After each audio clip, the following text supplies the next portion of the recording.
Meep meep. I'm 13, and we're going to be playing some weird Reanimator in Modern. So today we officially have cards from War of the Spark, and this was my favorite combo that I found. So I actually am also sick, so sorry if you have to deal with my deep nasty voice today. If I pause, I'm probably coughing. We also implemented Stream Decker, as you can probably see from the chat window. So Stream Decker is now live, but today's going to be fun. So it's going to be terrible. It's going to be absolutely terrible. We have a couple of fun ofs, a couple of toolbox cards, but if you like the concept of this deck, definitely go check out Goryo's As Foretold. I love that deck. It's probably my favorite deck right now. I would say blue-white's my strongest play style. Narset Cannon's the most fun I have, but Goryo's As Foretold is the deck I want to pick up most often. You're not sitting there grinding, but it has a lot of power, a lot of intricate lines, and we're hopefully going to be using a little bit of that, but we're going to be going in Sultai colors and being able to ride the back of Termagoyf a little bit. But as far as today we are going to be running Gurmag Angler, everybody's favorite 1-mana 5/5. So we're going to run a couple of ways to fill our graveyard, hopefully put out a Gurmag Angler for just a single black. Then we get the new War of the Spark card, Neoform. So what Neoform is going to allow us to do is sack our Gurmag Angler and go get GriselDaddy. And most importantly, we actually got to fix the one thing about GriselDaddy that I really don't like. Well, honestly, we can't fix it that much. He cost 8 mana for a 7/7 that pays 7 to draw 7 cards. Neoform's going to give him a 1/1 counter, so he's going to be 8 mana for an 8/8. You still pay 7 to draw 7, but whatever. Griselbrand hits the table, you're pretty much going to win.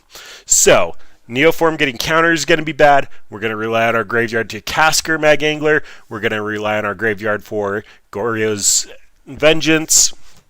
But aside from a couple of weaknesses of the deck, we're going to be running kind of a similar build to Goryo's As Foretold, Death Shadow, and just Sultai good stuff. So we're running on the back of Thought Scour. Thought Scour for a turn 2 Gurmag Angler is what our deck wants to do. We get Goryo's Vengeance. If we end up Thought Scouring or discarding a Griselbrand, we can bring back Griselbrand. Just bring him into play, draw 7 cards. That wins a lot of games. We end up getting Collected Brutality to discard cards from hand. We get a couple of fun ofs with Braids and Tide Spout.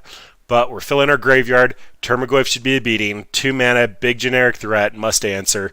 Then we can actually turn a Gurmag Angler into Tidespout Tyrant, who anybody who's played Legacy Reanimator knows that you cast a spell, you return a permanent, you get rid of Ensnaring Bridge, you get rid of Blood Moon, you get rid of opponents' reanimated threats. Like, it's just amazing.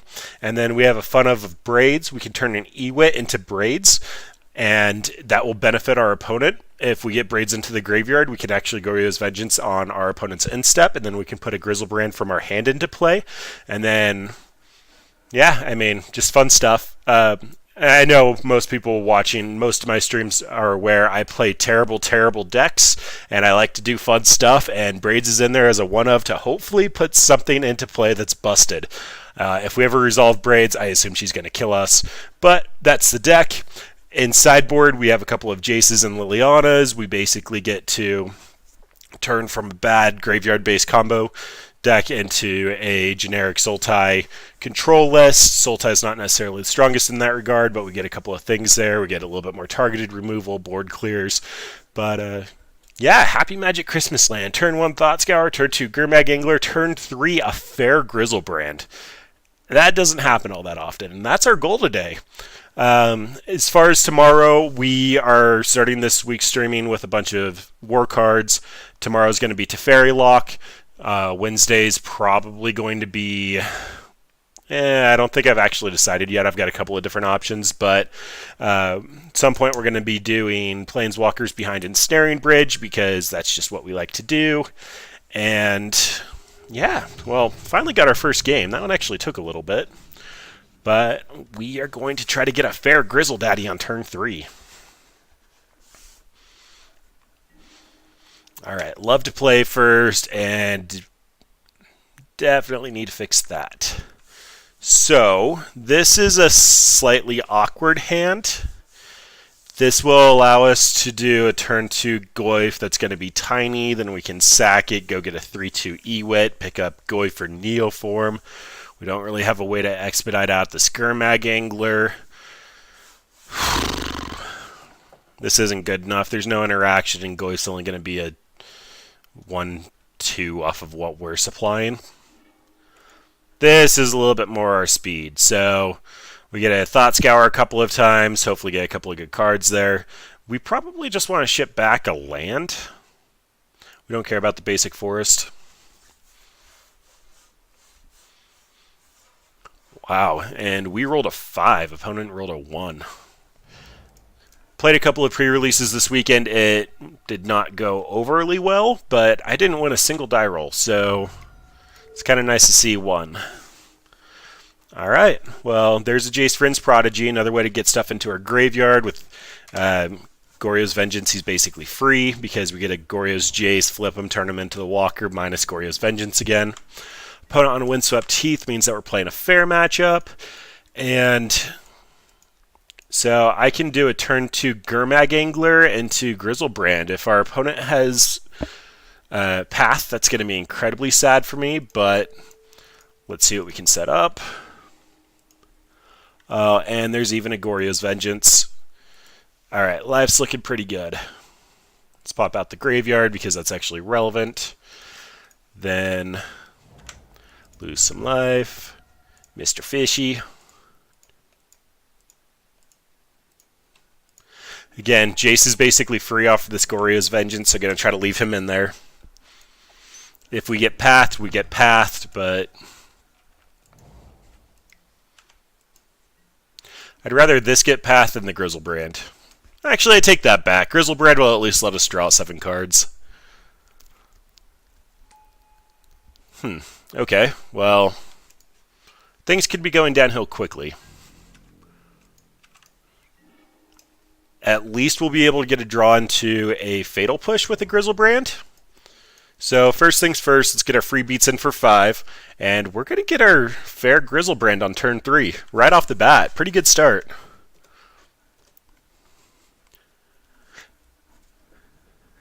I just want to do some stupid stuff. Alright. Mr. Fishy, get your beats in. Then blue Neoform, leaving black up for the Fatal Push I'm probably going to get to. Wow, yeah, that's a thing. Ooh. Do we just go to 1 and accept we die to a top deck Walking Ballista? Because if they go infinite mana, we can lose on the spot here.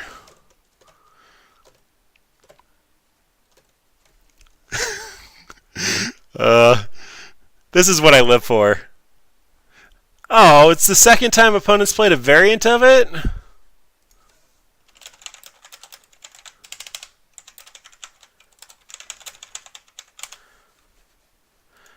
Alright, well, I think we can't go to 1, so I think we're just going to run out the Spell Bomb and let opponent do their thing. And I actually do care about my life total here, so discard the Shock. Opponent's saying that this is the second variant of it that they played against, and they've lost against it turn 1. I went for a more fair build. This did start off on Reddit as a... if this is Vizier, that's just game. Sorry, coming back full circle. There's a post on Modern Magic on Saturday about using the Velociraptor, where you exile 2 green cards from your hand for turn 0 kill.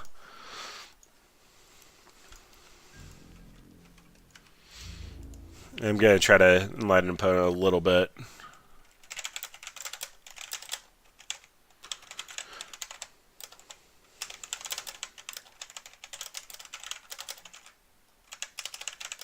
But that's what at least inspired my build of it. This is going to be a Collective Brutality. Going to escalate 2 modes just because I can. No. 2 modes.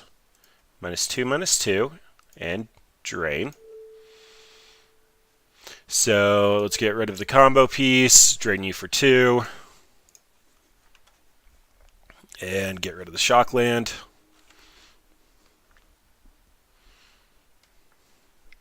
Wow, alright, so in case anybody's actually interested, opponents apparently been playing against the unfair version of this and been getting wrecked. Alright, so their plan was try to get something off the top. They find a militia bugler.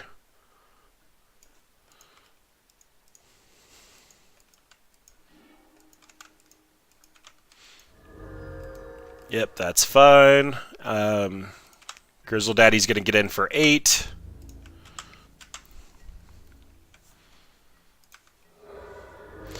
Then I get to play my basic swamp, and I think I'm just putting out a Goif. Alternatively, I can Jason minus on Duskwatch, but that doesn't accomplish a whole lot. I can just draw some more cards. What's actually in my deck that I care about? So I can get another Neoform that's not going to accomplish anything. Brutality's not going to be able to kill them. Push would be good, but I could just hold that up. I think I'm just on Goif. Another generic ground beater seems fine.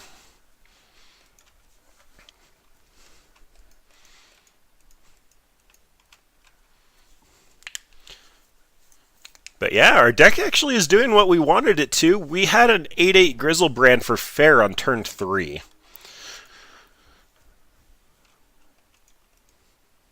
Yep, and took that game. So, what do we care about here? Fatal Push is a must. Dismembers are a must.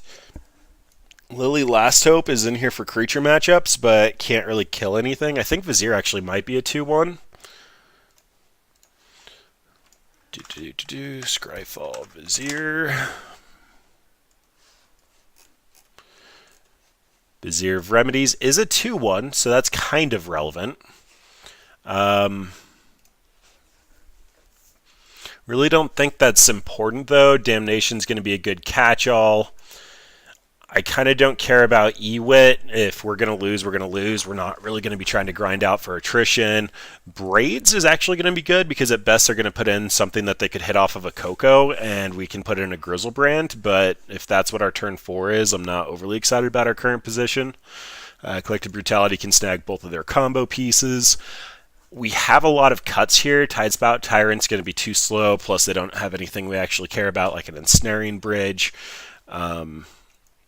Jace doesn't actually accomplish a whole lot. Yes, we get to free cast him and flip him over and free cast Griselbrand again, but that's not what we really want to be doing in this matchup. The 4 Termaglyphs are pretty good, but I guess they don't care about their graveyard. That seems like a fair place to be at. We brought in plenty of stuff. We're going to have a lot of spot removal. And we did take our first game, so we are up. As far as this hand, we can turn 1 Thought Scour, Collective Brutality, whatever their combo pieces on turn 2, put out a couple of Goifs and try to play a fair game. It's good enough. We already did what I wanted to with this deck, so I'm already calling it a qualified success just because I wanted to do stupid things, not necessarily be successful with it. And Griselbrand's a pretty good target for that Collective Brutality, so I probably could have just waited, but whatever. Opponent's not going to combo kill us here. Thought Scour, get my F6 value.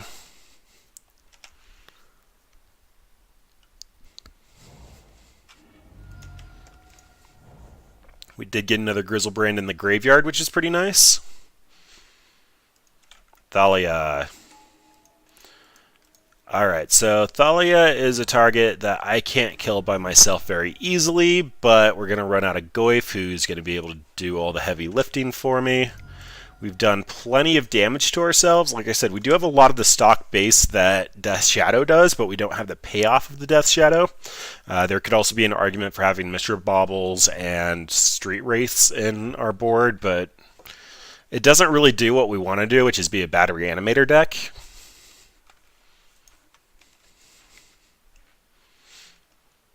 Chalice on 1. Okay. Well, that doesn't exactly do anything.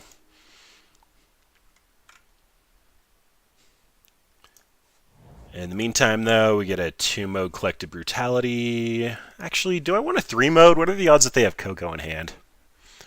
If they have Coco, they can't do it next turn because of Thalia.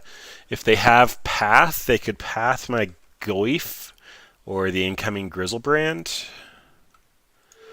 Oh, 3-mode. I'm okay getting rid of Griselbrand and another land. I don't necessarily need them, so... Oh, the manas! Oh, would you look at that. So, Cord is not going to get anything worthwhile, but it can tutor up their combo piece. Coco is going to hit 2 random things, but they can't cast Cord. Yeah, I just grab the Coco.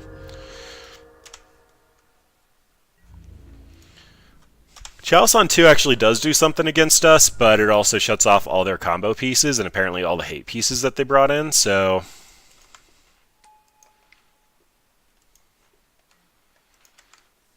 Wow, 2 Viziers. Alright. We got a ball game.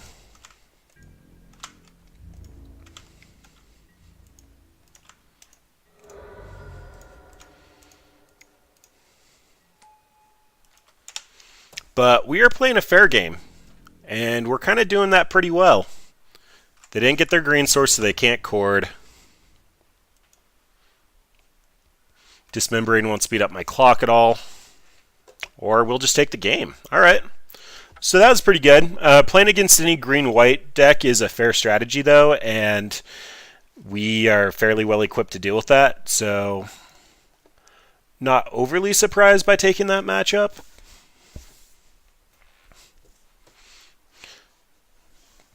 But yeah, there's just something about having a fair 8/8 flying lifelinker. Welcome back. Did you see the jank that we're running with today? Game 1, we were able to go get our 8/8 Griselbrand for fairly. Yeah, I mean, we're currently 2-0 in our current matchup. Well, I guess there's no reason to look at that page. What we were trying to do today is Gurmag Angler for 1 on turn 2, then Neoform, go get an 8/8 GriselDaddy. And we've already even pulled it off. Our opponent last round was saying that they played something kind of similar. I think that they were playing the list on Reddit, though. I can see if I can try to pull that up, but I wasn't a fan of it. It's an all-in strategy, and you have to mulligan aggressively. I think I'd prefer to play Narset Cannon. Yeah, the dinosaur rider dude. Alright, so here we have a Jace to start setting up our Reanimator strategy. We have a couple of Termagloives to be down with. We have no interaction, but we do have a couple of fun cards, so I'm willing to stick with this. The value of this hand goes up significantly based off the value of Goif. Narset Cannon's one of my favorites. I've only done one stream with it so far, but I have an entire folder on my desktop dedicated to Bell and Cannon in case like a deck's just going so horribly I just want to Bell and try to one-shot some folks. Alright, well, I'm going to keep this, and it's 100% on the strength of Goif. If Goif is bad here, we're just going to get wrecked. But turn 1 Thought Scour into turn 2 Goif means that we're going to be flipping Jace pretty actively. I mean, Jace's +1 is a creature gets -2/-0. We can recast Thought Scour, but I'm not excited about any of those. Oh, it's humans. Alright. Well, not to ruin anything, the Pro Tour did showcase some humans and did quite well. And I'm going to wait on the Thought Scour. It's going to be the only valid target for Kiteself Rebooter.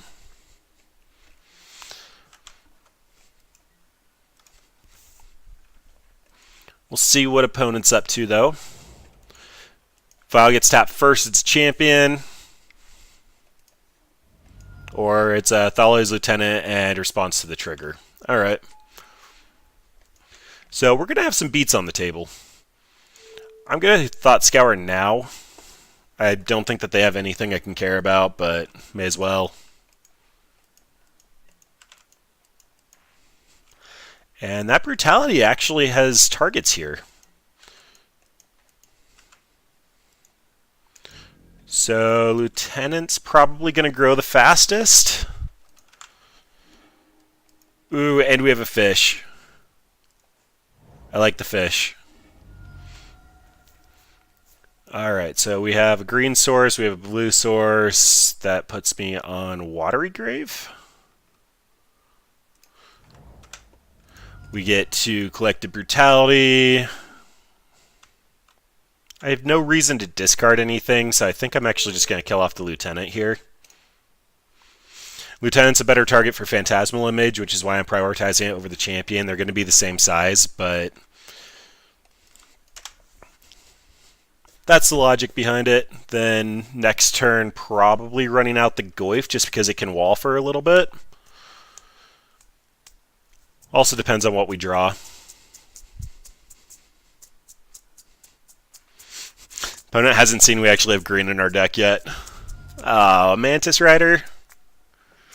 Boo and hiss. We're taking 6. Oh, Malcontents. Okay. So, opponent's out of action? What did they mulligan to? How did I miss that? They kept 5. Alright. I'm feeling significantly better about our current position. So, we have 5 cards. Can't quite Gurmag Angler yet.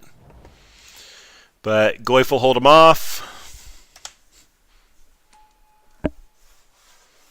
And we're kind of stabilizing. Mantis Rider's still quite bad for us, but they can't attack in without losing a creature.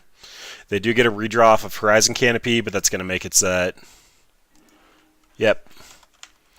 So good sequencing from opponent here. Cracking the Horizon Canopy with the trigger on the stack means that they can see a card deeper to see if they have to flash in like a Thalia off of this 2. Apparently didn't have any 2-drops. Alright, another champion means they still can't attack in yet. Unless this is... Oh boy. The beats are coming. So we're going to 1 here.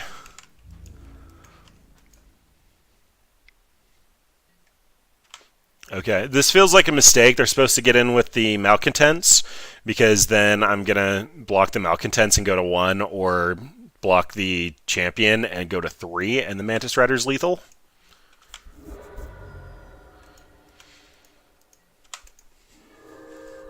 Alright, so I can Gurmag Angler.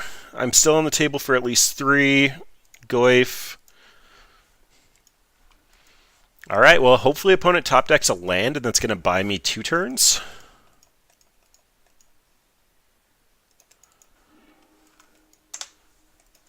Goyf's going to shrink, but doesn't matter. He can kill anything. If they top deck action, we're just screwed.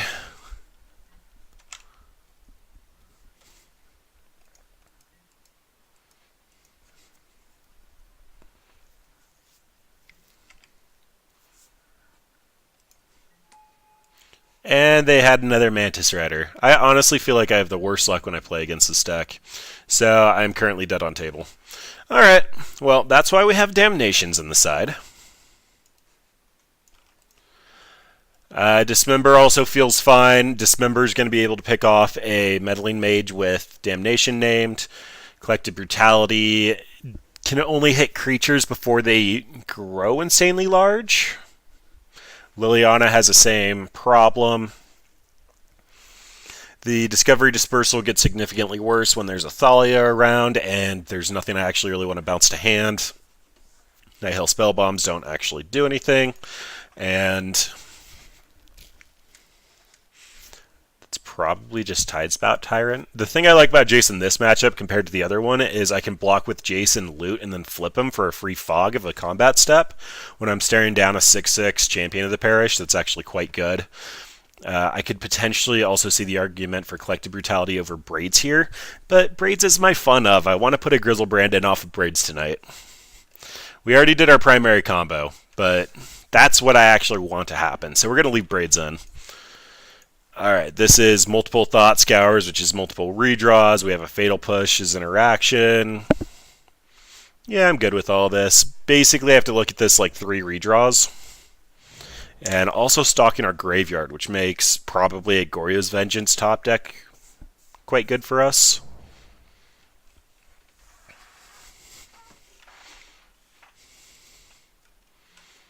Alright.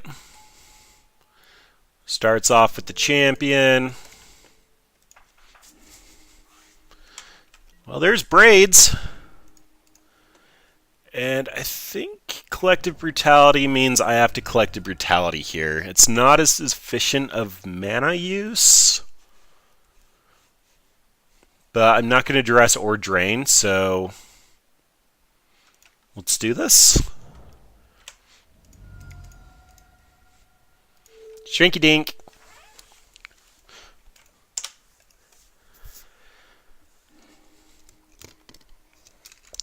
Jeez, last game opponent was on the Molda 5 as well. To be fair, they did top deck Mantis Rider 2 turns in a row, but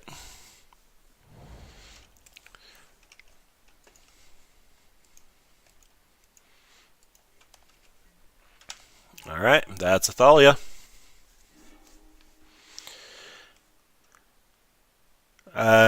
Shocking this in is kind of a read we have something, but we can Fatal Push and then Thought Scour.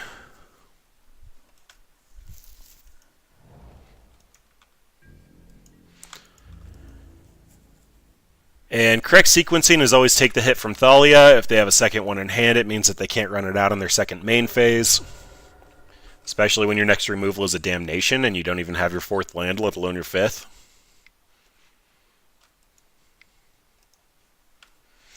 Ooh. Bugler, huh? Alright. Let them resolve this, just in case they do have a Thalia in there, they can kind of just let it be. We get a Fatal Push, miss Thalia, and then Thought Scour ourselves. I want to do explodey things. A fish actually is pretty decent.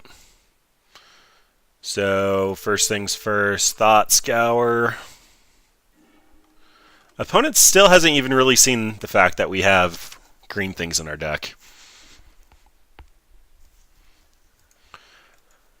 Alright, so we can Gurmag Angler with Dismember for 4. That feels awful. I can just run out of Goyf that's going to be a 4/5. This line's weaker to Mantis Rider because I'd rather Dismember the Mantis Rider for 4 than take the hit for 3 and then have to figure out how to deal with it.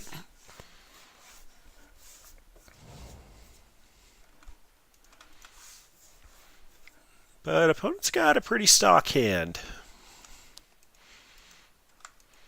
Yep, Kitesail's probably taking the Damnation here. I can Dismember the Kitesail to get it back, but that just feels awful.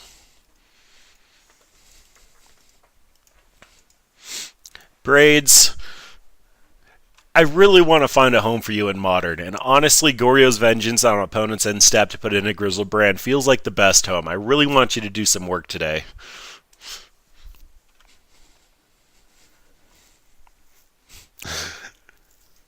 Oh, they took the Damnation. Alright.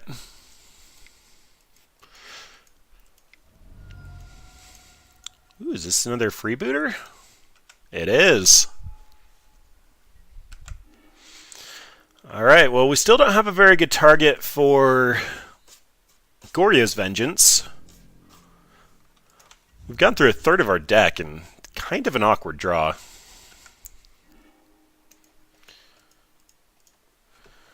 Oh boy, am I hard casting Braids? That feels so bad. Alright, well, first things first, let's get in with Goyf. Should be free damage. They can't block with Bugler. There's no way they're triple blocking. Even if they did, it wouldn't do anything.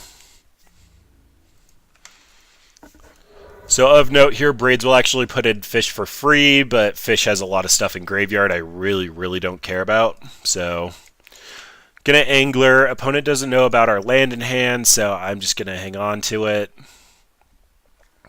We don't really have anything we care about for our Graveyard, but may as well leave the stuff I actually care about the most. So, yeah, pretty much everything there. We have a 5/5 on the ground.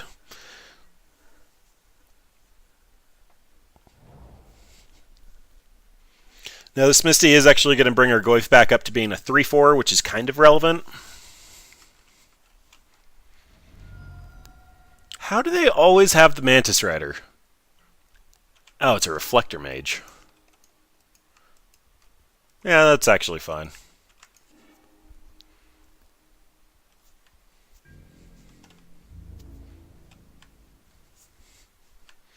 Yep, we'll take our beats for 4.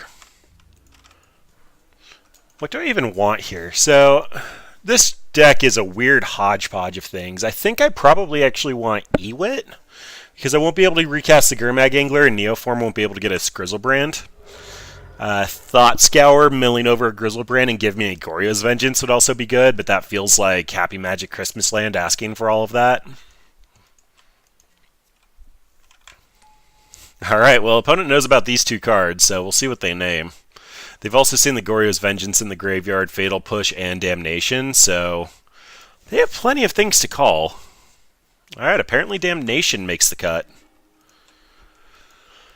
Whew, and that's a rough one. So, opponent, I don't actually know what they have in hand. I'm going to run out Braids here just on hopes and dreams that we can put out Gurmag this turn and top deck into GriselDaddy. Makes actually drawing the 4 GriselDaddies and 37 a live out. Termaglyph's going to make it so that attacks are awkward.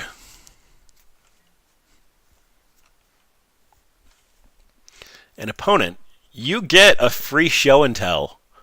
What are you possibly going to do with that information? Alright, Cycling Horizon Canopy is a good start.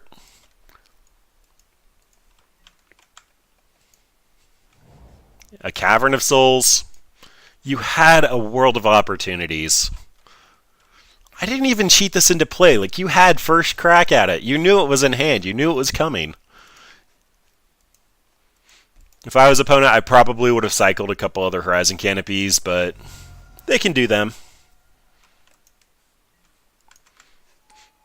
Alright, well, Mantis Rider means I'm actually looking at a decent amount of damage here.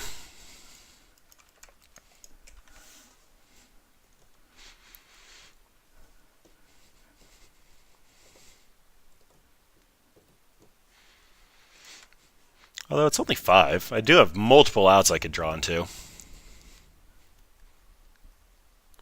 Ooh, opponent is going all out. Okay, so what does this mean? 5, 7, 8, 9, 10, 11. So first things first, eat the Bugler, then looking at 5, 7, 8, 9. So I do have to trade with the Meddling Mage. That's not fantastic. Oh, well, I can still cast Fish for 1 and then potentially just evolve into GriselDaddy. Opponent doesn't have anything in hand, which means that they'd have to top deck into a Reflector Mage. Lame. Alright. Well, we tried. Humans did human things.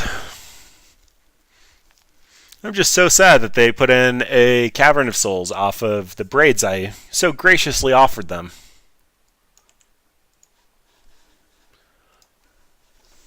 Yes, that's painful. I would have been able to top deck into Tidespout Tyrant, 4 Griselbrands, 4 Neoforms. Basically any of the looting effects.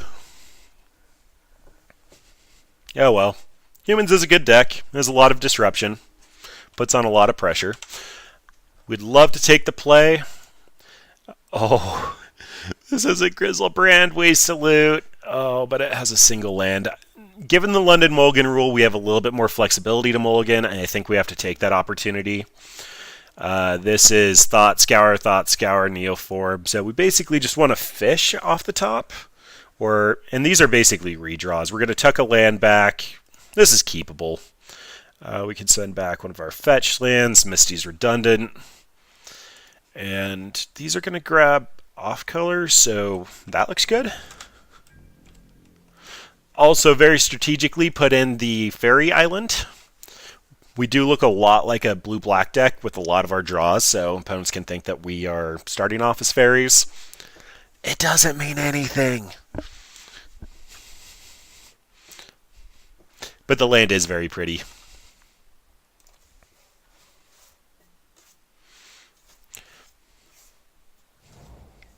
Ooh, opponent's on Tron. Bradwan, if you're watching, I'm sorry, but I did get Tron. You're right. Alright, well, there's a Goryo's Vengeance. Got a replacement land. Seeing as it is Tron, I actually think I want to run out this Goyf first. We can try to get into the combo kill, but putting a real clock on the opponent's going to be the way that we win this. Our life total really doesn't matter, so grabbing an Overgrown Tomb. And get out beefy Mr. Goyf. Currently at 2-3. Hopefully Thought Scour will help with that. If we find a fish, we can actually have a 8-8 Griselbrand next turn.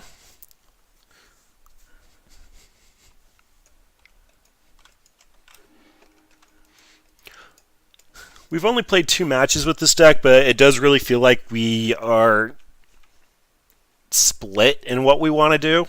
This did start off as like Sultai, Goryo's As Foretold, and kind of Death's Shadow, and kind of Sultai good stuff, and it does feel like the deck's a little split in what it wants to do. Neoform here can only go get me an Ewit, which I guess that could actually work. If I end up getting a Ewit, I can pick up the Goryo's Vengeance and get...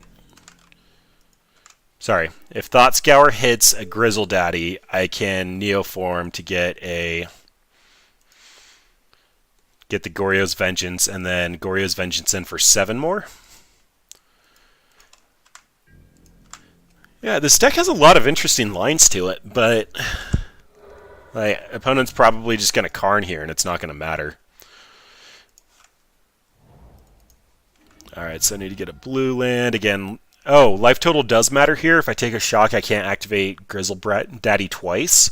So I guess it's just going to be an island. And that still allows me to Neoform. We get a sack Goyf, go get our Ewit. Ewit's going to pick up our Goryo's Vengeance. Okay, I'm starting to feel this deck in a nasty way. Because now we're going to be hitting for 10 next turn. And drawing 7. Oh, please hit a land. You know you want to hit a land. If you plus, though, we just get to kill it, so... Oh, that feels good.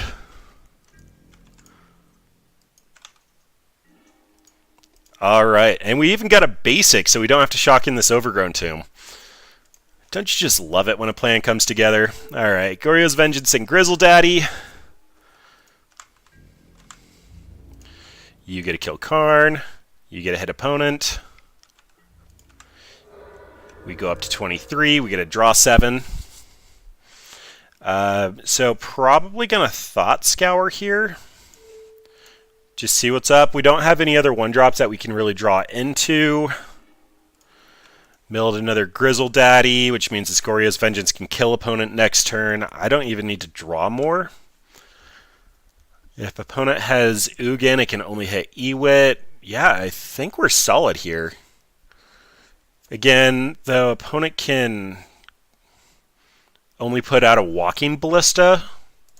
I'm just going to draw 7 more. We're in a safe position, so... Exile GriselDaddy. We can discard fetch lands. Don't really care about a push. Brutality can drain, so I'm a little inclined to keep it. Spellbomb doesn't do a whole lot in this situation. Another fetch land. Neoform can get Braids, but that's going to help them more than us. Jace doesn't do anything. We want the black land, and then the other push can go away. Yeah, I'm feeling this deck in a nasty way now. It does feel like a bad Goryo's As Foretold, but this does feel like a decent alternative if you don't want to have to lean on the graveyard as much. Rip still hurts Gurmag, same with Leyline, but you'd get access to Assassin's Trophy, you'd get access to Abrupt Decay. I guess the Neoform doesn't get around Grafdigger's Cage, so you're still technically a graveyard deck if you don't care about all of that. Hi, Eugene. Yep, hate to break it to you, that's not going to be enough today. Alright, shock in another black source. We are going to Goryo's Vengeance in GriselDaddy. Go smack our opponent. And then the not completely unheard of but rarely seen drain you for lethal. That feels good. All right, Tron. As I mentioned, I was talking to Brad Wan before the stream, and he said he feels like he's only been playing Tron lately, and I probably need some number of like fulminators or a crumble or something. I don't have anything great for this matchup. I don't care about the spell bombs. I don't care about the fatal pushes. That means I can bring in a brutality on the draw, though. I can't even take a Sylvan Scrying. Discovery is dispersal. Dispersal is actually pretty good because it can return a Planeswalker and make them discard it if the game goes long. Braids doesn't allow you to put a Planeswalker into play, which gives us an advantage. They can put an Ulamog in, and they won't get their cast trigger. We don't really have a way to make them sack it, though. Tidespout Tyrant is probably going to be our best finisher. Yeah, but do we want the 2-mana cantrip over... Oh, this also grows Goyf. Yeah, I don't know. This didn't feel like it was really worth my time to like try to board into Tron Hate. Yeah, I mean, that's better than nothing. Dismember can shrink something, but that's awful. Jace can let us actually try to draw into things. Lily can't shrink anything. It can buy back our creatures. I mean, just as a generic threat, Jace is fine. It can also Fate Seal them out of the game if we end up going long enough. But hopefully, like, a turn 3 GriselDaddy should be pretty good, because if they don't have Tron, that should be pretty quick.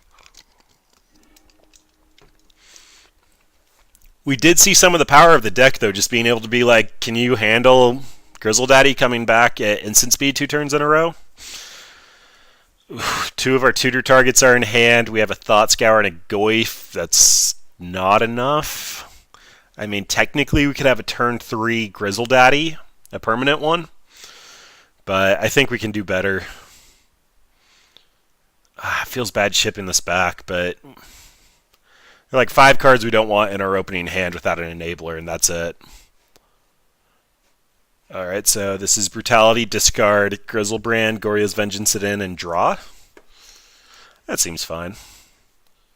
Get rid of one of the fetch lands. Probably the Misty. It's least relevant in our hand. Alright, an opponent probably has Tron.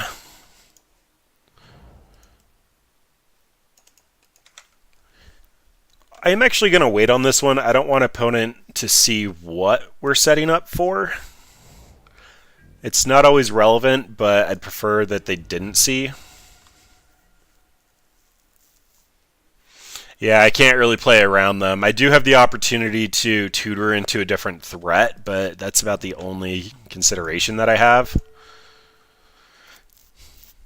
But like, if opponent's sitting on absolutely nothing, a 5/5 can technically get me there.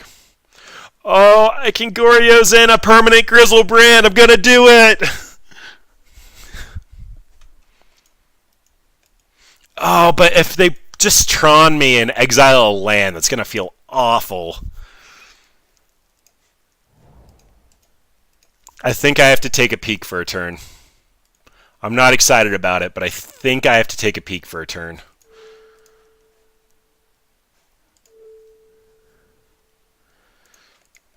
Yeah, but going Sultai meant that I didn't have Faithful Sluting, which I knew was a problem, but I didn't want to be 4 colors.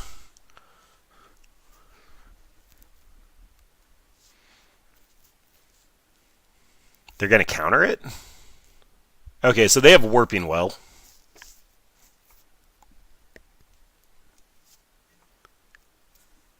Huh. Okay. Oh, they had Ravenous Trap. Yeah, they couldn't enable that this turn. That's cute. Alright, so they do have Karn. And they can go get Tron. So they can Tron, hit a land. If they Tron for a land again, you can just Gurmag. Oh boy, I don't like this position. I really don't like this position.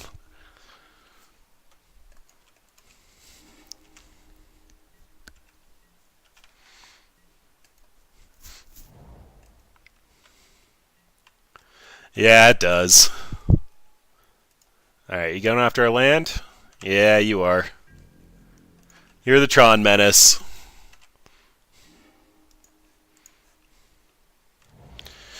Alright, so if opponent wants to cash in this Karn for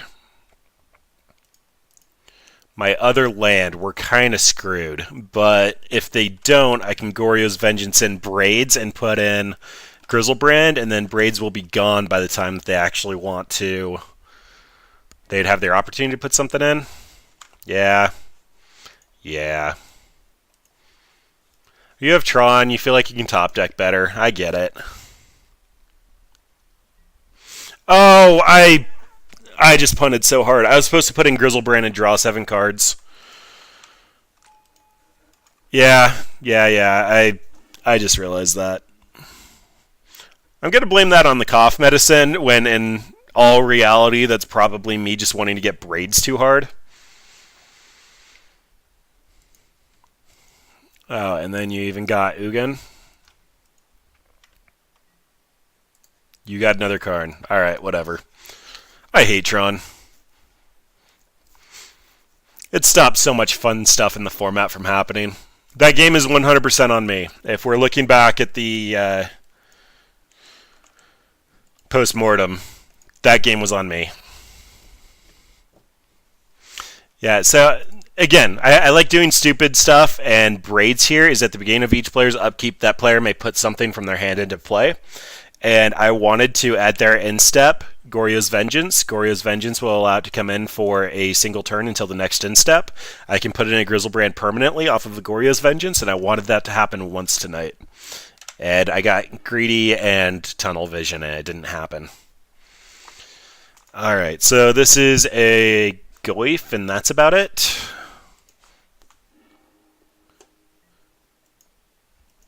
And this is hopefully discovery into something. Alright, well, I guess that means I'm shipping back Braids. Then Spell Bomb just for the cantrip.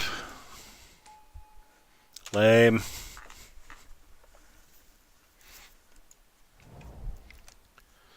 And opponent kept 7. Hopefully it's on the back of that Relic, because we kind of don't care about Relic all that much.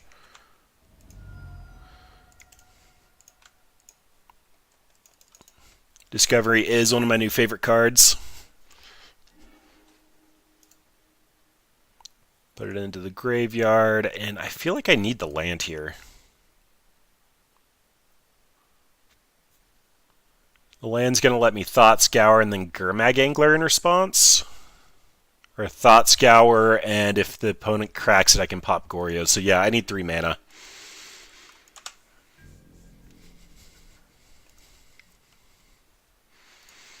Yep.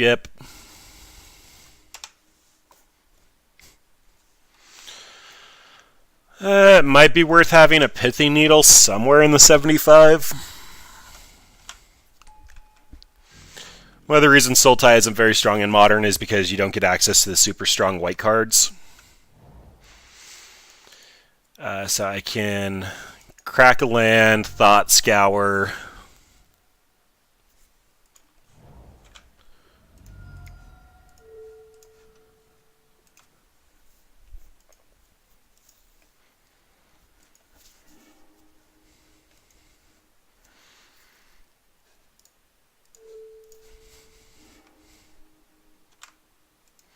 See if opponent wants to crack Relic in response here, because otherwise we're going to get a fish. Oh, I stacked the triggers incorrectly for that. But that's fine. Tidespout going away is actually really relevant against Tron. It means that I can't just start bouncing their lands on a whim, so they're going to actually be able to hit Tron and probably just Karn me, and we'll be in sad Goif land versus Tron.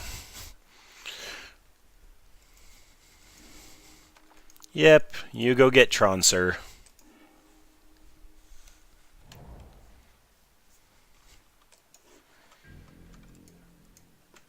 On the plus side, that's not getting a Scavenger Grounds. It's not getting a Ugin Sanctum. Can kind of deal with a lot that's currently going on.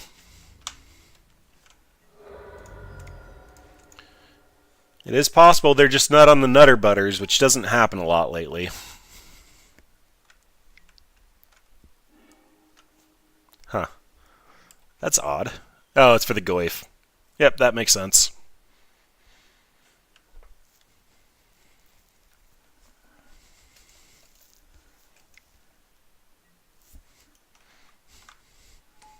Well, hello, Thought-Knot. So it's possible opponents on Ugin, but not Walkie Bee or Wormcoil or Karn.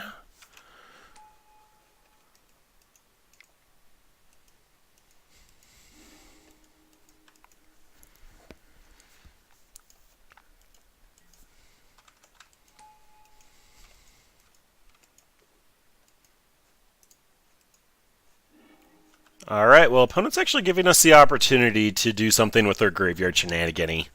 I think Thought Scour is possibly our best draw.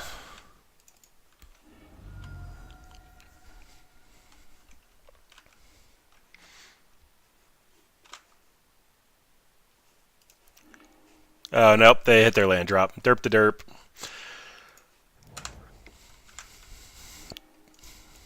Alright, well, that's a thing. So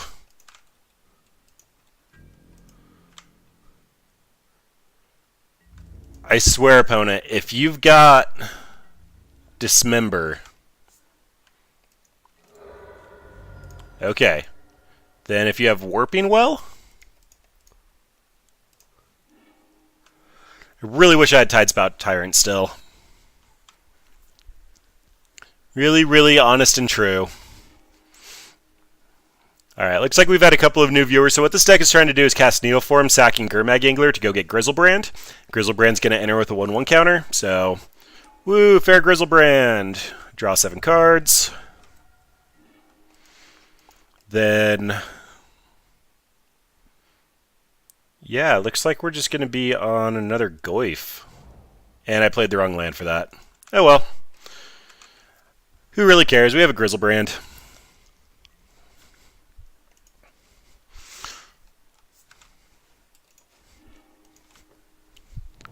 Yeah, I get that relic value.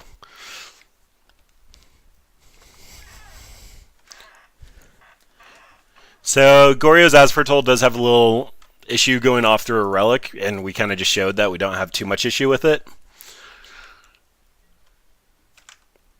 Oh, Boo and Hiss. That's going to exile it, so we're going to have to find another way to get it in the graveyard.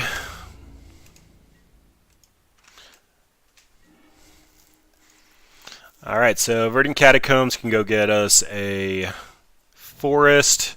That'll grow Goyf. But more importantly, can I hardcast Fish? And Goyf doesn't look like it.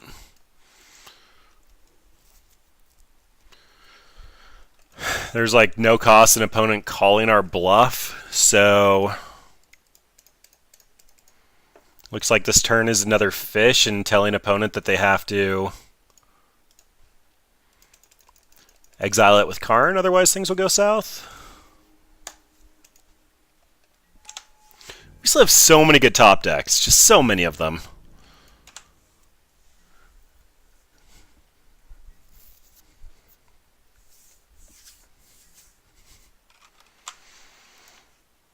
I suppose it's a Goyf. We can't control how big he is, and we have multiples.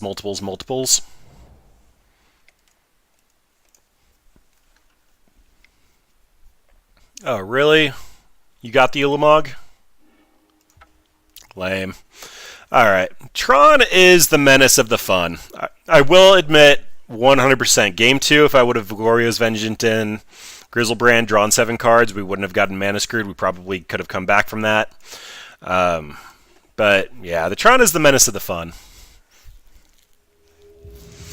You don't think it's good enough there? I would have hit my land drops. I would have been able to reanimate the whatever she's called. Killed off the Karn, actually. Oh, yeah. Game 3 wasn't good enough. Let me fix match record. So we're currently 1-2. In Game 2, I do think I could have taken that, but we're doing stupid things.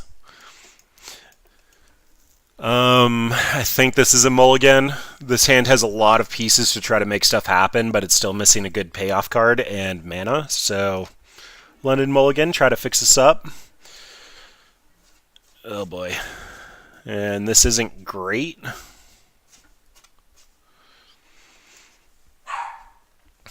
Okay, so let's keep this, ship back a land. We can technically function off of 2, but we're more likely to draw 1. That's going to go get us a Watery Grave and potentially push opponent's turn 1 play. Windswept Heath means it's a fair matchup. That was a Forest. And Search for Tomorrow, which means it's Valakut. So a permanent Griselbrand would be fantastic here. Just gain us all the life. And in the meantime, Goyf comes out. We can start getting a beating on. We're eventually going to try to Collective Brutality for the Scape Shift.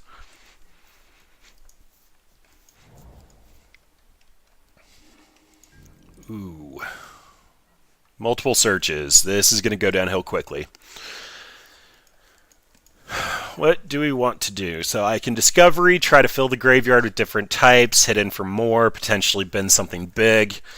Set up our draws, hit our land drop. We can just Goyf, but we're only attacking in for 1 at that point. Collective Brutality, discarding instant, and hit for 3. No, we're on Discovery. Hello Graveyard, hello Graveyard. Hello Land. Alright, things are looking a little bit better. Still not great, but better.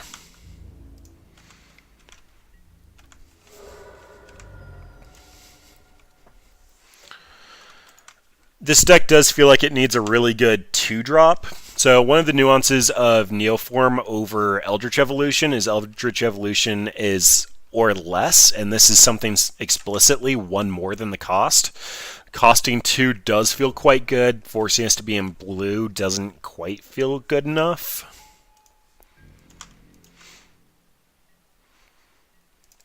Well, we're going to 18, which is important against Valakut, but I'm going to push this just to clear the way.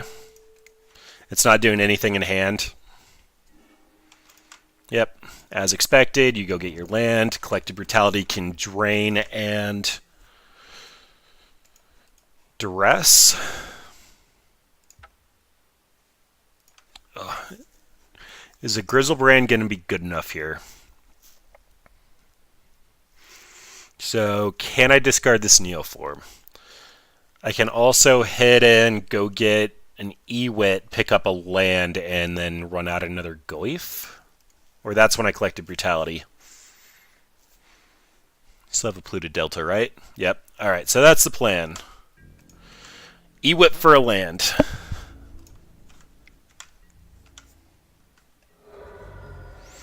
So, Neoform, sack the Goyf. And seeing as we can't get like another Goyf or Jace or something, like some better 3-drops for this deck feels pretty relevant. The Braids is in here to be cute, but a single Ewit doesn't seem good enough as a toolbox target.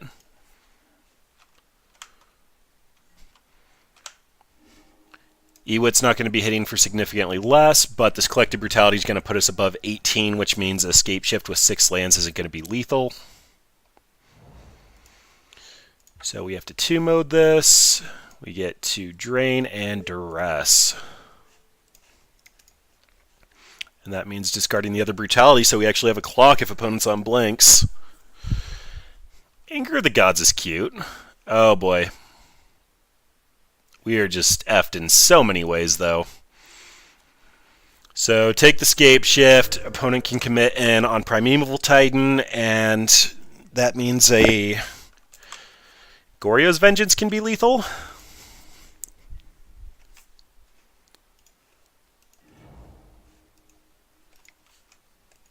Alright, they have to search for tomorrow, which means they're going to go get a mountain and then anger wave the Ewit. Yep, honestly, all of that's fine.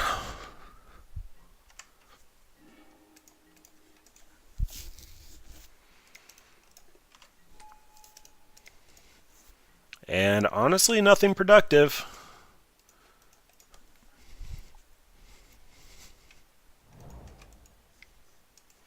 Ooh, they drew into the Valakut. Alright, so Primeval Titan is going to make it so that they can shoot Jace. Also hit us to 18. Or just double shoot Goyf. I guess that's technically a threat.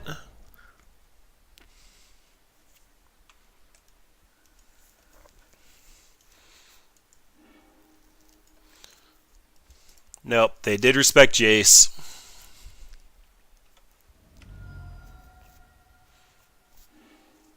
Alright, so top deck Goryo's Vengeance. Or land. So primetime attacks, it's going to go get 2 mountains, it's 12 damage. They play the other one, we're dead. Alright, little rough. Definitely seeing the value of Faithless Looting there. Faithless Looting would have made it so that we could flash back and seen a couple extra cards. Brutality doesn't quite seem good enough. They don't care about their graveyard. Push is just awful. I'd rather have the collected brutalities that can technically snag their ramp spells or their escape shifts. Dismember doesn't really hit anything I care about. Damnation doesn't hit anything I care about. I mentioned it in the deck tech, but we do turn into an awkward Sultai control list with Last Hope and Jace. We just really might need to streamline the combo, and streamlining the combo means that we're just going to become Goryo's As Foretold. Just get red, Faithless Looting, infinite combo kill. And this is looking a little bit better. A little bit. Still don't have a way to get a Griselbrand, though. So this is a turn 2 Brutality. Yeah. Nope, gotta ship it back. This is draw, discard Griselbrand, turn 3 Goryo's Vengeance. Oh my gosh, I don't like what I'm seeing. This deck was nasty in game 2, but it just in match 2. It's been a little awkward ever since then, though. So we can tuck Griselbrand, although that's a discard outlet if we top deck Collected Brutality. It's probably just going to be the second Goryo's Vengeance. They don't have a way to look at our hand. And again, trying to stay away from 18 life because that's the death point. A little bit of a slower start for opponent.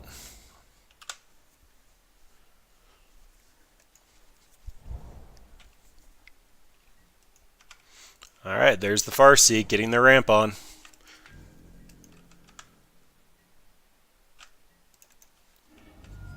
Gonna get a blue source, no, a black source, and a green source. So that's gonna be the Overgrown Tomb. Tapped. Discovery is actually quite good here. It means that we actually get to fill our graveyard. Put it into the graveyard, put it into the graveyard. No land drop is okay, though. We get a Goryo's Vengeance and GriselDaddy next turn. Then when we discard a hand size, we can Gurmag and go get Tidespout and actually keep them off their land drops. Or that can happen. Opponent brought in land destruction. I wonder what gave him the flag to do that.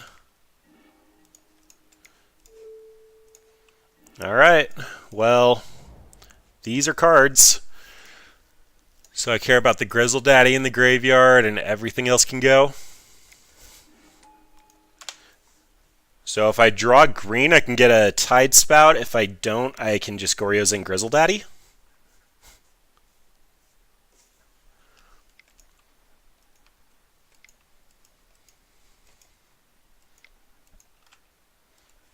Simian Spirit Guide into Inferno Titan? What you doing over there, opponent? Oh. Slow rolling a land. That's what you're doing.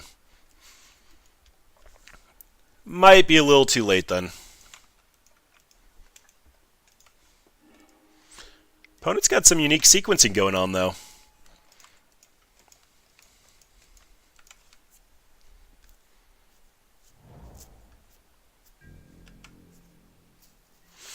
Well, they have 4 green available to them, so shutting off mana is not going to do anything. Goryo's Vengeance can get us a single land drop.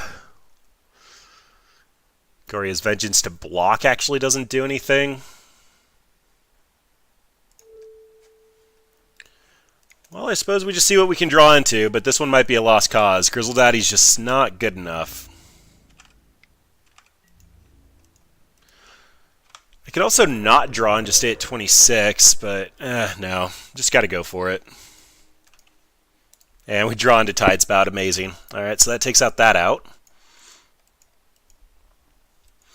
We have no 1 mana things, which means tapped land. Little rough. So kind of coming back, this deck is fun, and I've liked a lot of what I've seen so far. But it does feel like it needs to be streamlined on the combo if that's going to be our primary game plan. Like, that does absolutely nothing in hand. We can gain some life and pick up a creature, but that's not really relevant. This can pick up their prime time, but I'm assuming that they're just going to slam us with a Scape Shift and kill us.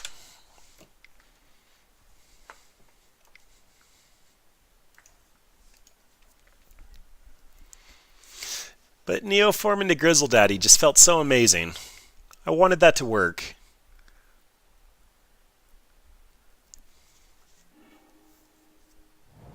Alright, well, if opponent's only destroying a land, well, they have 3 valid cuts. It's going to be 6 more triggers. Yeah, we're dead. So 6 more is 18. Yeah. The big mana decks have been painful. Alright, moving down to the 1-3 bracket. Again, we probably would have beat Tron if I was actually on top of it. I just really wanted to do the Braids line. Huge oversight.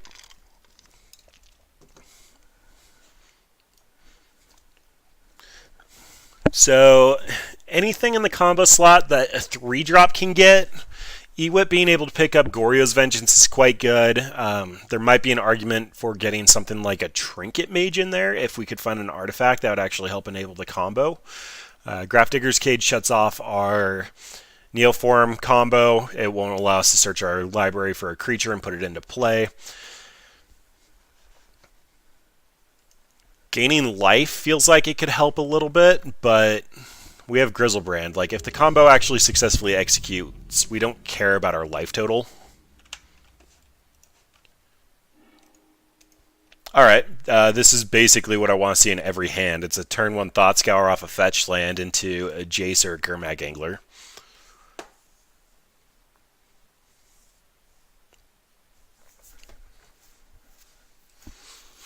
And seeing a hand like this makes me really feel like we are Death's Shadow. This deck is such a hybrid. Alright, getting the Watery Grave, untapped. Just gonna Thought Scour now. Don't want to run into shenanigans with Stubborn Denial.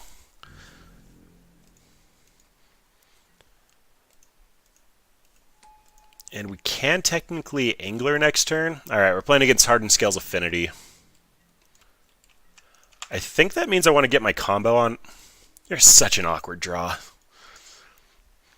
War Prison's made a resurgence since Phoenix and Dredge has become heavy in the meta, so I want to Tidespout Tyrant so I could actually attack in through an Ensnaring Bridge, but this is probably a sideboard card. It's nice that I can Neoform into it, but I've drawn it so many times. Alright, I'm going to go ahead and try to preserve my life total here. I care about the swamp. Run out Jace, and then a Gurmag Angler should be... Sorry, not Gurmag Angler. Goryo's Vengeance should be really good for actually progressing our game plan here. Opponent took a little bit of a slower start to get here.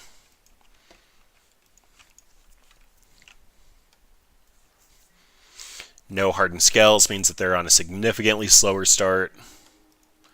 Nethill Spellbomb's a little cute. It doesn't stop death triggers like Leyline does, though. Let's go ahead and loot with JC Boy. Ugh. Such bad cards. So this is going to be a Gurmag Angler and a Goif more than likely for turn. Griselbrand can actually be reanimated, so I'm going to prioritize getting him in the graveyard. Actually, I think I'm going to cast the Thought Scour. This Hangerback's not threatening a whole lot, and I can get a pretty busted start here.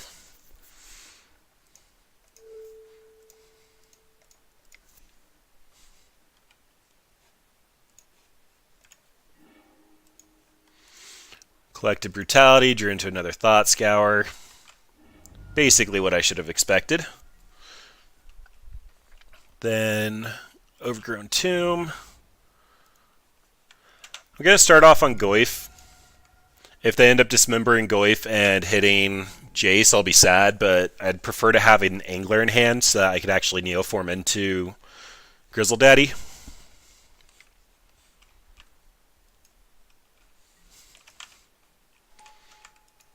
Alright, and it looks like opponent's just going to try to go wide.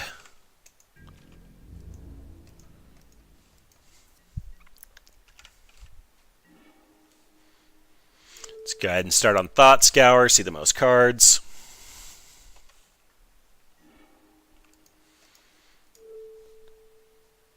Opponent can't grow, so I'm going to shrink the little dude. These are honestly going to be the same size next turn, so it's not like it's super relevant. I can go ahead and Nihil Spellbomb, crack it, see another card.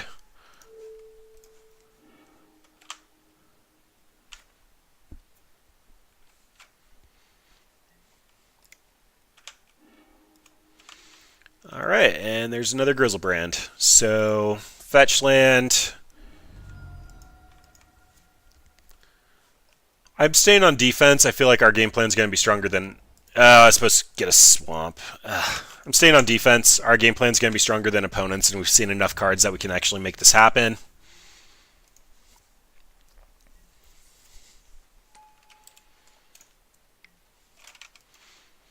Alright, opponent. What are you finding your way into? Just a worker. Ugh. Sorry, opponent. This is one of the most awkward starts I've ever seen for Hardened Scales. I'll be hard casting this before too long.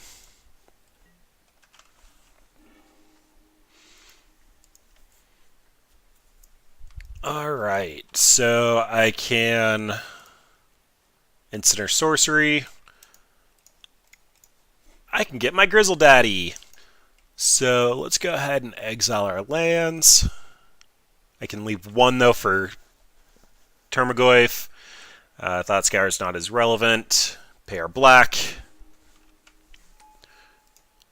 Cash in Jace for this Neoform. I don't really want opponent to get Thopters here, if I can help it. So I'm just going to Neoform now. That's going to be a green and a blue. Sack my Angler.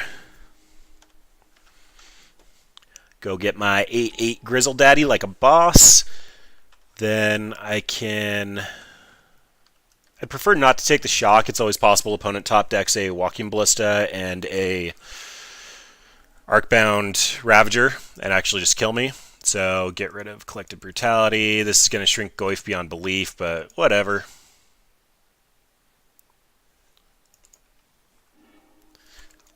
I have an 8/8 GriselDaddy. I think that's a place I want to be at.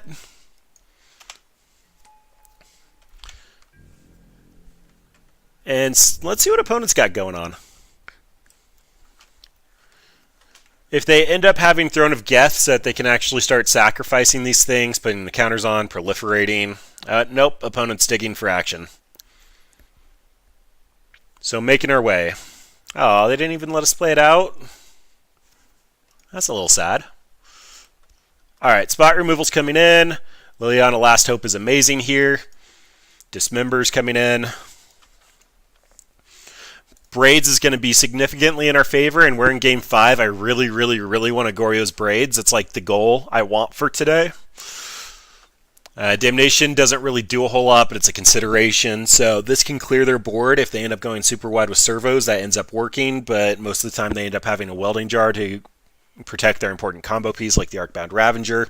They can also just sack all the servos and make a giant thing and put all the counters on a Walking Ballista and just ping us to death. I usually don't like this matchup. I feel like they just have so many different directions that they can go, and their deck is very synergistic that it's hard to interact with. But, I mean, we have some pieces. Eternal Witness dies to Walking Ballista pretty easily. It can pick up our Goryo's Vengeance, though, so I actually think I might need to keep that. Discovery, the side of Dispersal actually doesn't do anything, and we have plenty of pieces that enable as it is. Still need to make 3 cuts. Goyf's going to be sizable on the ground and be a significant clock. Last game, I could have attacked in, but it would have given them Thopter, so when I got GriselDaddy online, they could have been able to chump block, and there just wasn't much of a point to do that. I still love Tidespout Tyrant. If they invest all in on something, I can just start bouncing permanents, make it so that they can't hit critical mass. The duress half of Collective Brutality isn't as good. As long as I'm looking at cuts, I'm probably looking at those two. It is spot removal, and I brought in a ton of it, so I think I'm fairly solid on that front. And maybe just... oh, the spell bombs. They don't care about their graveyard a ton. They do care, just not a ton. Leyline's a little bit better because it stops death triggers, so they wouldn't be able to get Thopters off their Hangerback Walker or Modular. Or Arcbound Ravagers is sack and get the 1/1 counter, but they can do the modular half of it. They can't do the modular half with Leyline. Words. Words are things. And this hand does nothing productive. We have spot removal and a Goyf. Some matchups that matters, not here. So take our mulligan, turn 1 spot removal, turn 2 Jace into Griselbrand. I like a lot of that. We can ship back the Breeding Pool.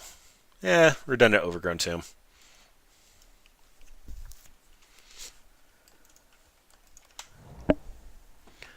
And opponents starting with their Pain Land, but they did get their Hardened Skells.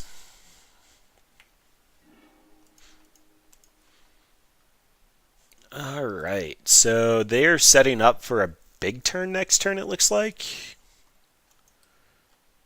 They must think that we have discard. That's the only reason I can imagine they ran out the Opal. I can get a basic if I need to push, but I won't actually take the shock for it. So if this turn's setting up something like an Animation Module or another Hardened Skells, I didn't just take 2 damage for no reason. Ink Moth is a fun one. Well, that's a pretty good target for push. So, nope, cancel, cancel. Push buttons, correct order, do things. It does. I just don't... every time that I've had it, I'm like, great, I have it, but they still do so much. Arcbound Ravager is sacrifice the artifact, get the counter. It does stop it from sacrificing itself, but it doesn't stop their primary game plan with it. Have you actually ran Leyline against this deck and felt successful with it? Because I did try it a lot, and I just didn't feel like the outcome was really worth the amount of time I was invested into it. Like, the cards just lose so much value. This deck does have the ability to pitch some cards, so redundant Leylines aren't nearly as bad, but... oh, okay, so you are all in on that. No... like, I bring in all my Stony Silences in white decks.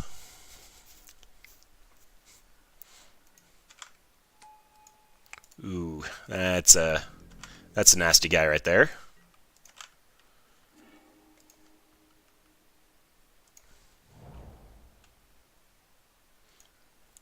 Alright, so I think first things first, I'm just going to loot with Jace. I don't care if they kill Jace. Discard my good friend GriselDaddy. My Goyf can come down. Opponent has 1 card in hand, but they have 2 Hardened Skells and a Walking Ballista with an Ink Moth. They can cycle this Horizon Canopy. Yep, try to find a little bit more action. The Mox Opal's online, so they still have colors. Centering with 3. Every activation is going to get them 3 more. So it does stop the when it dies trigger. Oh, now they're going after Jace. But if I'm investing a lot of my starting cards into trying to deal with parts of this synergy, it... Ooh. Well, let's see what they want to do. They're probably just taking the 4. Then they get to invest, and like right now, every turn this is getting 3 power. It can't attack while it's getting 3 power, but... I didn't make my land drop. We're not hard casting GriselDaddy anyway. We'll die long before then. Alright, well that stops Goryo's and Neoform. So I'm leaning on these Goyfs, and they're going to have chump blockers for a while. Bad timing. Such horrible timing. Alright, so the way that this works is if I attack in, they're going to put a counter on it. With the hardened scales, they're going to get 2 counters, so it'll be a 6/6. It'll kill my Goyf. Going downhill kind of quickly here. I probably need... Yeah, this one's pretty much just over. Our sideboard doesn't really have a way to hit targeted removal. Grafdigger's Cage is a pain. Like, we can kind of play around Leyline and Rip, but... Cage shutting off Neoform is actually quite bad for us.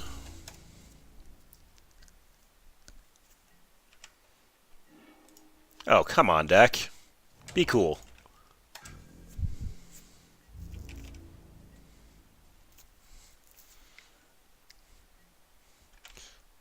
I don't know. The first time playing with the War of the Spark cards out, I really wanted to try Neoform. Definitely need a way to blow up Cage, though. Yep. So opponent has a stead in 3 turns, just off the Walking Ballista.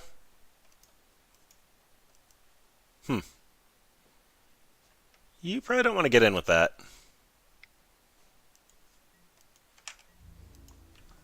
So I can double block, but that's just going to give them a ton of flyers. What are my actual outs here? So Braids will actually let me put in Griselbrand, but that only gives me a single turn. Ewit can pick up Fatal Push, and that will force them to cash in the Hangerback Walker. Drawing just Fatal Push is going to make them cash in the Hangerback Walker. Alright, I think I'm on block here. Because at the very least, if I get Lily, I get the ability to start picking off the Thopters and eat some damage.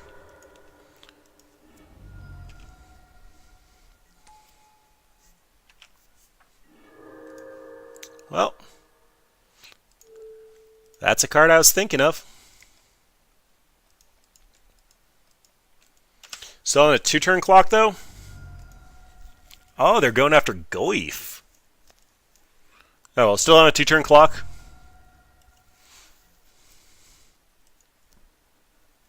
Or Ravager just kills us off the Ink Moth.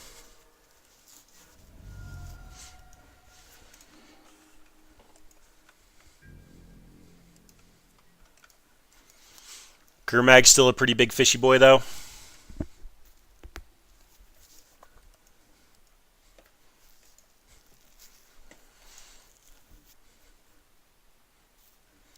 Yeah, probably Braids is our best draw here.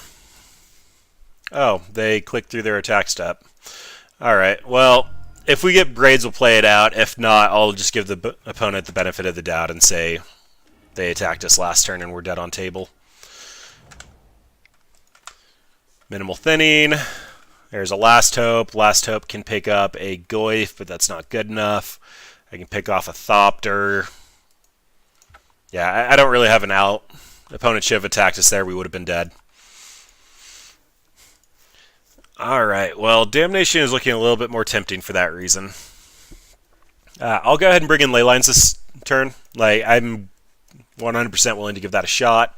If I'm bringing in Leylines, though, that means that I'm definitely cutting Brutalities. I'm probably cutting a Dismember. A way to blow up Graveyard Hate should have definitely made its way onto my radar when I was trying to throw some cards together for this, though. Definitely one thing for the takeaway. Need some number of Assassin's Trophies or Abrupt Decays in the list. Jace probably just doesn't cut it. We brought in a ton of cards as it is. Love to Play first. We have Thought Scour, GriselDaddy, no additional land. Yep, that's a mulligan. This is at least a Gurmag Angler.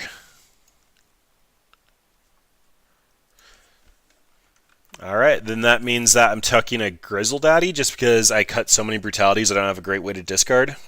I'd have to have a Jace first.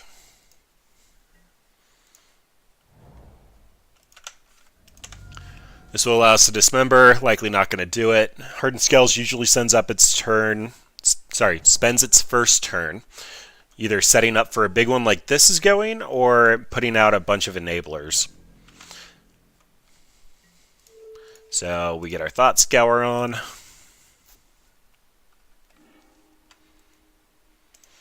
We did hit a Braids.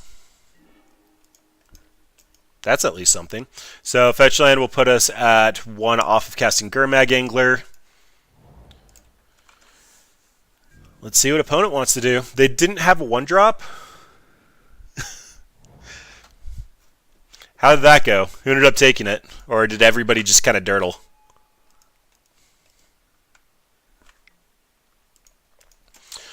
Alright, so I can Fatal Push, get the Welding Jar off the table, and then dismember.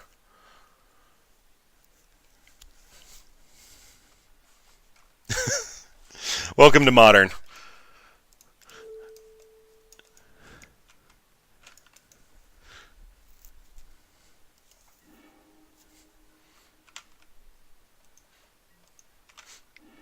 Is it looking like it's more consistent than Narset Cannon?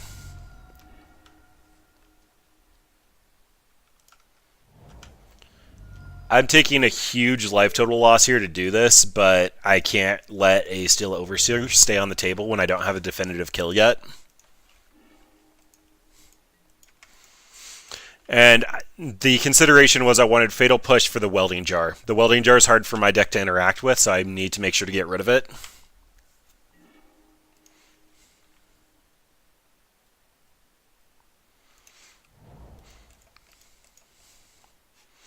Alright, so this can let me... I can Goryo's and free cast Gurmag Angler, but that doesn't quite feel good enough. I think I'm just going to hard cast Gurmag here.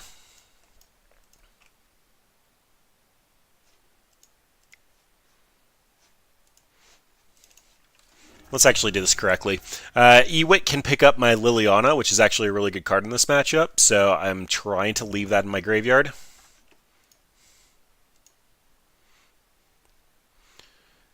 Fatal Push has a little less value, but I'd rather take Thought Scour.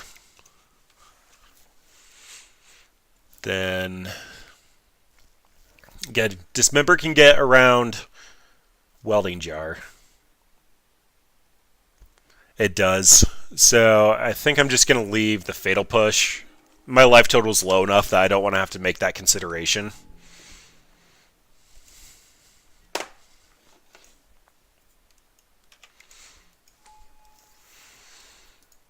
Well, there's a Ravager. So, 1, 2, 3. Like one more drop and I can just die in the air.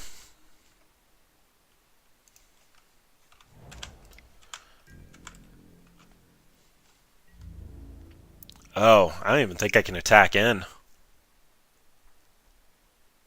I can. I'll just chump block with Braids. Braids isn't doing anything productive, and I won't be able to activate Griselbrand unless I make contact with something. And they can just activate an Ink Moth and sack it.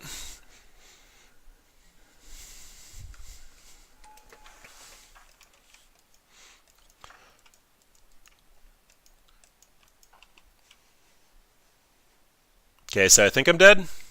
3 sacks. Sack it, move all the counters over, get an additional one. Oh, I am uber dead. They just need to commit. Yep, I'm just going to concede. I don't need to make them click through it. So, this deck, I probably could have beaten Tron. The sideboard is horrible. So I kind of had the idea that if we were expecting Graveyard Hate, we could just board into Sultai Control. That didn't exist. This combo is awesome. It went off a couple of times. Every time that it did, we won. It's a fair Griselbrand. We're kind of cheating on the mana cost. But it's a 2-card combo to get a 8/8 Griselbrand into play. And when he enters, you get to draw cards and stock up for the combo. This did feel like weak Goryo's As Foretold. As I mentioned, I love that deck. I've had so much fun playing that deck. That deck has Faithless Looting, which enables the combo in just so many different levels. Goryo's Vengeance is great in here. Thought Scour is a really good addition. Collective Brutality is just an overall strong card. But this part of it didn't quite work. I do think the Tidespout Tyrant does deserve a sideboard slot if you're expecting to play against anything that requires Ensnaring Bridge or just multiple pieces that are synergistic, like bouncing Tron lands over and over again whenever you cast a spell. Is just Tidespout can take away a game. There's a reason he costs 8 mana. I've mentioned it. If you're watching the video, I'm going to try to quickly recap on some of them. Neoform can only get something that costs 1 more. It doesn't have Eldritch Evolution's text of getting something for 2 more CMC or less, which means I ended up putting a 3-drop and a 4-drop in here to kind of just feel how that'd go out. Ewit coming in as a 3/2 and picking up Goryo's Vengeance was amazing. That was probably the only thing that this offers over Goryo's As Foretold. And it's strong, but I don't think it's strong enough. The limitation of not being able to toolbox like you can with Fairy Podmother or Court of Calling or something like that is a real cost to Neoform. I'm sorry, I never actually figured out how to say your name. Is it Seraphix? Seraphix was saying that there's some Narset Cannon Griselbrand. Awesome. Thank you, by the way, for joining all the streams, and you have some awesome insight. They're dueling it out for like best explosive turn 0, turn 1 kill in the format right now. The idea is that you run CMC 7, color green. You're running the little raptor dude that you can cast for free, this guy, to exile 2 green cards from your hand, and then you go get Griselbrand, and you basically do Griselbrand things, but by cheesing it into play. I believe that deck is also running like Manamorphous to fix the colors, the Green Chancellor. That deck is looking like the new fun Explodey turn 0 kill. I'll probably be visiting it soon. But this seems to be working. This was cute, and there might be a home for it, but this isn't it. So we ended up getting to play with a lot of my favorite cards. Sultai is an underrepresented color. It's hard to do things in Sultai because they are kind of counterproductive. It's either tap out, discard, or hold up counter magic.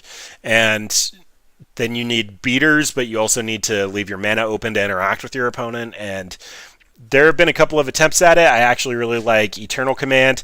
This is seeing a lot of the flaws, and you're probably better off as Grixis. But I had fun with it. We had a couple of really explosive kills. I thoroughly enjoyed playing it. There are some really fun lines, but this is not the build. If anybody has any comments on it, I'd love to hear it, because this does feel like it has a home. It might just be the Explodey one-shot deck, though. But, yeah, probably could have taken Tron. I'm going to call this a pseudo 2-3. I know I've been kind of king of the 2-3 bracket with just absolutely horrible decks, but they're fun decks. And, yeah, I think that's all I really have to comment. Like, Faithless Looting is what makes this deck work, and that means you're not green, which means you're not running Neoform. But new fun cards. Had to try them. And thanks, everyone, for watching. I think I can send everybody over to a fun channel. Last time I had Brad1 find somebody for me. No, Twitch, be quiet. Don't talk. Magic the Gathering. Seraphix, are you watching that Narset Cannon list still? I can send people over there. Avaros, awesome.